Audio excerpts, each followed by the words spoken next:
सो परमेश्वर ने पृथ्वी के जाति जाति के वन पशुओं को और जाति जाति के घरेलू पशुओं को और जाति जाति के भूमि पर सब रेंगने वाले जंतुओं को बनाया, और परमेश्वर ने देखा कि अच्छा है।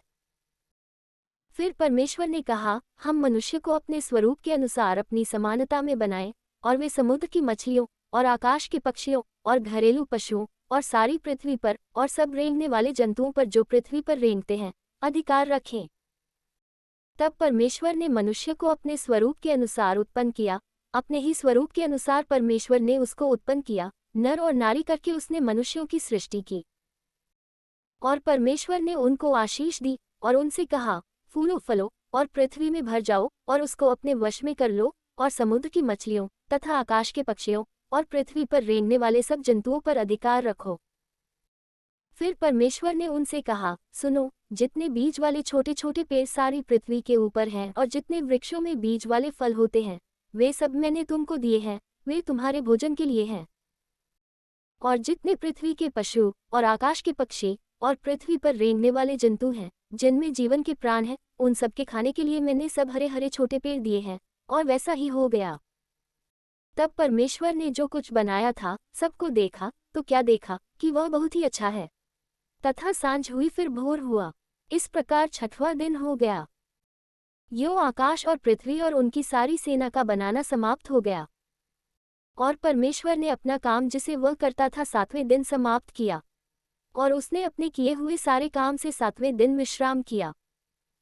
और परमेश्वर ने सातवें दिन को आशीष दी और पवित्र ठहराया, क्योंकि उसमें उसने अपनी सृष्टि की रचना के सारे काम से विश्राम लिया।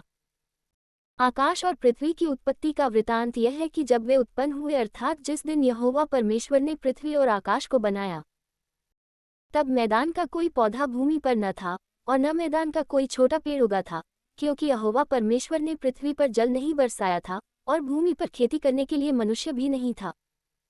तो भी कोहरा पृथ्वी से उठता था, जिससे सारी भूमि सिंच जाती थी।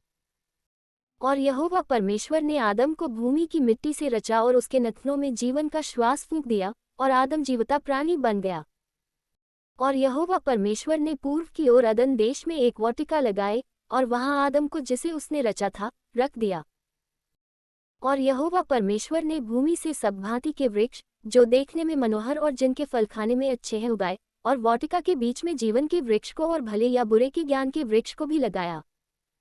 और उस वाटिका को सींचने के लिए एक महानदी अदन से निकली और वहां से आगे बहकर 4 धारा में हो गई। पहली धारा का नाम पीशोन है, ये वही है जो हवीला नाम के सारे देश को जहां सोना मिलता है घेरे हुए है। उस देश का सोना चोखा होता है, वहां मोती और सुलेमानी पत्थर भी मिलते हैं। और दूसरी नदी का नाम गीहोन है, ये वही है जो कूश के सारे देश को घेरे हुए है। और तीसरी नदी का नाम हिद्देकेल है, ये वही है जो अश्शूर के पूर्व की ओर बहती है। और चौथी नदी का नाम फरात है।